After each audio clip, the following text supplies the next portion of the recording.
கர்த்தருடைய நாமத்துக்கு மகிமை உண்டாவதாக. கர்த்தர் இன்றைக்கு நம்மோடு பேசுகிற வார்த்தை ரூத் சரித்திரம் 1ஆம் அதிகாரம் 16ஆம் வசனம். அதற்கு ரூத், நான் உம்மை பின்பற்றாமல் உம்மை விட்டு திரும்பி போவதை குறித்து என்னோடு பேச வேண்டாம். நீ போகும் இடத்திற்கு நானும் வருவேன், நீ தங்கும் இடத்திலே நானும் தங்குவேன். உம்முடைய ஜனம் என்னுடைய ஜனம், உம்முடைய தேவன் என்னுடைய தேவன். ரூத் நெகோமியாவை பார்த்து சொல்ற வார்த்தை என்ன சம்பவம் பார்த்தீங்கன்னா, எல்லாமே இழந்த சூழ்நிலை. நெகோமி எல்லாவற்றையும் இழந்து நிற்கதியா நிற்கிறாங்க. கணவனை இழந்து, 2 பிள்ளைகளை இழந்து, இதோ சின்ன வயது உடைய மருமக்களோடு தனிமையாய் நிற்கிறாங்க. அவங்களுக்கு என்ன செய்யுதுன்னு தெரியல. எந்த சப்போர்ட்டும் அவங்களுக்கு கிடையாது. ஏன்னா அவங்க சொந்த ஊர் அவங்க இருக்கிற இடம் கிடையாது. பெத்லேகம் தான் அவங்க சொந்த ஊர். அவங்க பஞ்ச காலத்துல வேற நாட்டை தேடி வந்துட்டாங்க. அவங்க இருக்க வேண்டிய இடம் பெத்லேகம். ஆனா அவங்க பஞ்சம் கொடுமையா இருந்ததுனால அவங்க வந்த இடம் மோவாப். மோவாப் ஒரு சபிக்கப்பட்ட தேசம், சபிக்கப்பட்ட சந்ததி. ஆனா அங்க செழிப்பு இருக்கிறதுனால தன்னுடைய ஊரை விட்டு அவங்க தன் பிள்ளைகளோடு கணவரோடு இங்க குடி புகுந்தாங்க. பாத்தீங்கன்னா எல்லாமே இழந்த சூழ்நிலை. கணவனை இழந்தாங்க, வாழ வேண்டிய 2 பிள்ளைகளை இழந்தாங்க. இப்ப என்ன செய்யறதுன்னு தெரியல. 2 மருமக்கள் மாறும், சிறு வயது உடைய பெண் பிள்ளைங்க. இவங்களை என்ன செய்யறதுன்னு அவங்களுக்கு தெரியல. அதனால அவங்க ஒரு முடிவு எடுக்கிறாங்க, என் சொந்த ஊருக்கே போயிடுறேன், என் சொந்த ஜனங்களோடு நான் போயிடுறேன் அப்படின்னு சொல்லிட்டு அவங்க எழும்பி பெரிய மருமகளோடும் சிறிய மருமகளோடும் அவங்க பேசுறாங்க.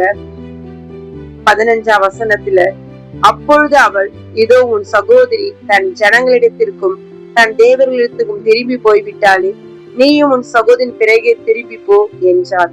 இப்ப அவங்க சொல்றாங்க, 2 பேருமே உங்க தாய் தகப்பனோட போய் சேர்ந்துருங்க அப்படின்னு சொல்லும்போது ஓர்பால் போக மாட்டேன்னு தான் சொன்னாங்க.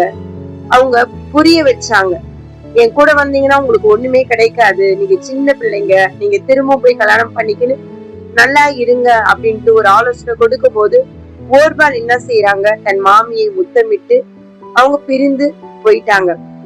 ரூத்த பார்த்து கேக்குறாங்க, உன் சகோதரி போயிட்டாலே, நீயும் போ, என் கூட இருந்தா உனக்கு ஒண்ணுமே கிடைக்காது, நான் எப்படி தனிமரமா இருக்கிறேனோ என் கூட நீ அப்படிதான் இருக்கணும்னு அவங்க சொல்லும் பொழுது ரூத் விடாமல் பற்றி கொண்டாலும். 14ஆம் வசனத்துல, பற்றி கொண்டாள் மாமியை. அப்படியே நம்மளுடைய வாழ்க்கைய குறித்து பார்க்கலாம். எத்தனை சூழ்நிலைகள் மத்தியில, எத்தனை வேதனைகள் மத்தியில நாம கர்த்தரை பிடித்து கொள்கிறோம். ஒரு அந்நிய மகள் தன் மாமியை பிடித்து கொண்டார். தன் மாமியோட தான் இருப்பேன்னு சொல்லி அவங்க உறுதியா இருக்கிறாங்க. ரூத்து, நீ எங்க போனா நான் உன் கூட தான் வருவேன், நீ போக இடத்துலதான் நானும் தங்குவேன், உன் ஜனம் தான் ஏன் ஜனம், உன் தேவன் தான் ஏன் தேவன், எனக்கு என்ன வந்தாலும் சரி, நான் உன்னை விட்டு நான் போகவே மாட்டேன்ட்டு அப்படியே உறுதியா இருக்கிறாங்க. அந்த உறுதிதான் கர்த்தர் நம்மிடத்துல இன்றைக்கு கேட்கிறார்.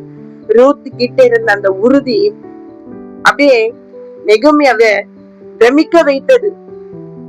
மகள் கூட அவங்க கூட இருந்திருப்பாங்களான்னு சந்தேகம்தான். ஆனா தேவனை அறியாத ஒரு மகள் தன் மாமியை விட்டு பிரியாதபடிக்கு, உன் ஜனம் தான் என் ஜனம், உன் தேவன் தான் என் தேவன். கர்த்தருடைய நாமம் மாத்திரம் மகிமைப்படட்டும். தேவன் நம்முடைய தேவனாய் கடைசி வரைக்கும் நாம் அவரோடு பயணிக்க வேண்டும். ரூத் தன் மாமியோடு தன் தேவனோடு பயணித்தார். கர்த்தர் அவருக்கு வேண்டியபடி எல்லாம் செய்தார். தேவனுடைய பிள்ளைகள் நாம ஓர்பாலை போல பற்றி கொள்ளாமல் முத்தமிட்டு கடந்து போவோமானால் நம்முடைய ஜீவியம் பலப்படாது. ரூத்துவை போல பின்பற்றி போவோம் என்றால் நிச்சயமாய் கர்த்தர் கடைசி கடைசி கானான் சேர்கிற வரைக்கும் நம்மை நடத்துகிற தேவனாய் இருக்கிறார். நாம் செபிக்கலாம். கர்த்தாவே, ஏதோ நெகேமியாவை போல ஆண்டவரே, இதோ தகப்பனே ஏசப்பா நிற்கதியாய் நிற்கிற ஏசப்பா அநேக பிள்ளைகள் கர்த்தாவே உண்டு.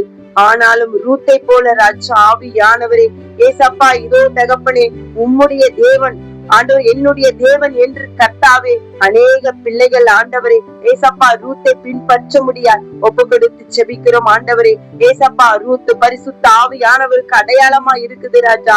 ஆண்டவரே உம்முடைய வல்லமை உள்ள கரம் ஆண்டவரே ஏசப்பா எங்களை நிரப்பட்டும். கர்த்தர் கிரியை செய்யும். இயேசு ஜெபிக்கிறோம் தகப்பனே.